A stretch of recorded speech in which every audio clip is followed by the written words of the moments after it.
ओम नमो चंडिकाय नमः। धूम्रविलोचन वध छठा अध्याय। महर्षि मेघा ने कहा, देवी की बात सुनकर दूत क्रोध में भरा हुआ वहां से असुर के पास पहुंचा और सारा वृतांत उसे कह सुनाया। दूत की बात सुन असुर के क्रोध का परवाह न रहा। उसने अपने सेनापति धूम्रलोचन से कहा, धूम्रलोचन तुम अपनी सेना सहित वहां जाओ, उस दूसरा के केशों को पकड़कर उसे घसीटते हुए यहाँ लाओ। यदि उसकी रक्षा के लिए कोई दूसरा खड़ा हो तो चाहे देवता यक्ष या गंधर्व क्यों न हो, उसको तुम अवश्य मार डालना। महर्षि मेघा ने कहा।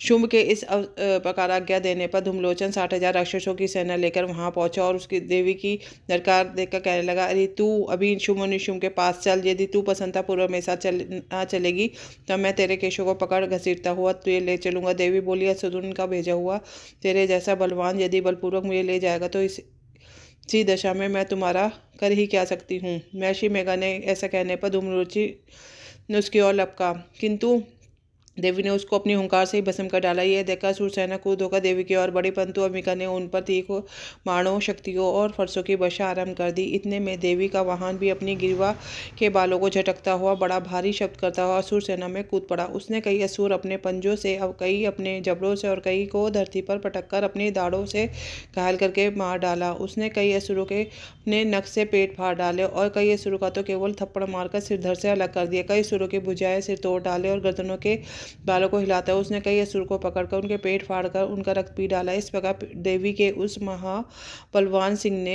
क्षण में असुर सेना को समाप्त कर दिया। शुंभ ने जब यह सुना कि देवी ने धूम्रलोचन असुर को मार डाला है, उसके सिंह ने सारी सेना का संहार कर डाला है, तब उसको बड़ा क्रोध आया। उसके मारे क्रोध के होठ फड़कने लगे। उसने चंडमुंड नामक वहां असुरों को आज्ञा दी, चंड मोहे मुंड, तुम अपने साथ एक बड़ी सेना लेकर वहां जाओ। उस देवी के बाल पकड़कर उसे बांधकर तुरंत यहाँ ले आओ। यदि उसको यहाँ लाने में किसी प्रकार का संदेह हो तो अपनी सेना सहित उसे लड़ते हुए उसके मार डालो, और जब वह दुष्टा और उसका सिंह दोनों मर जावे तब उसके बांधकर यहाँ ले आना। सातवां अध्याय। चंडमुंड का वध। महर्षि मेघा ने कहा, देवराज की आज्ञा पाकर चंड और मुंड चतुंगी सेना को साथ लेकर हथियार उठाए हुए देवी से लड़ने के लिए चल दिए। हिमालय पर्वत पर पहुंचकर उन्होंने मुस्कुराती हुई देवी जो सिंह पर बैठी हुई थी देखा।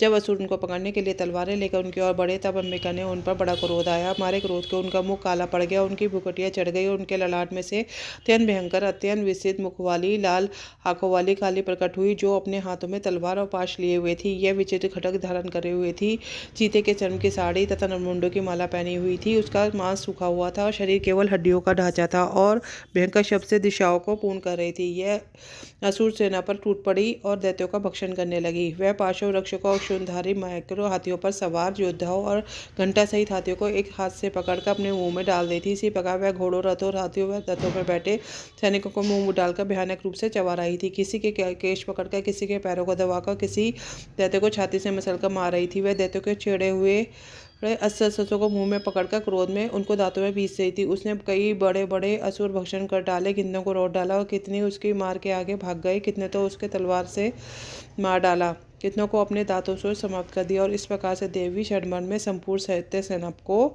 नष्ट कर दिया। यह देख महापराक्रमी चंड काली देवी की ओर पलका। मुंड ने भी देवी पर भयानक बाणों की वर्षा आरंभ कर दी। अपने हजारों चक्र उस पर छोड़े। उस समय वे चमकते हुए बाण में चक्र देवी के में प्रविष्ट हुए। इस प्रकार दिख रहे थे जैसे मानो बहुत से पूर्ण मेघों की घटा में प्रवेश हो रहे हो। उसके पश्चात भयंकर शब्द के साथ काली ने अत्यंत जोश में भरकर विकट अट्टहास किया। उसका भयंकर मुख देखा नहीं जाता था, उसके मुख से श्वेत दांतों की पंक्ति चमक रही थी। फिर उसने तलवार हाथ में हू शब्द का चंड के ऊपर आक्रमण किया। उसके केश पकड़कर उसका सिर काट डालकर अलग कर दिया। चंड को मरा हुआ देखकर मुंड देवी की और लपका, परंतु देवी ने क्रोध के मारे उसे भी अपनी तलवार से यमलोक पहुंचा दिया। चंड और मुंड को मरा देखकर उसकी बाकी बची हुई सेना वहां से भाग गई। इसके पश्चात काली चंड और मुंड के कड़े सिर को लेकर चंडिका के पास गई और प्रचंड अट्टहास के साथ कहने लगी, हे देवी, चंड और मुंड दो महादैत्यों को मारकर तुम्हें भेंट कर दिया है। अब शुंभ निशुंभ का तुम्हें उस वध करना है। महर्षि मेघा ने कहा, लाए हुए चंडमुंड के सिरों को देखकर कल्याणी चंडी ने काली से मधुरवाणी में कहा, हे देवी, तुम चूंकि चंड और मुंड के मेरे पास लेके आई हो तो संसार में चामुंडा के नाम से तुम्हारी ख्याति होगी। इसी के साथ दुर्गा सप्तशती का 7वां अध्याय भी पूर्ण होता है। जय माता दी।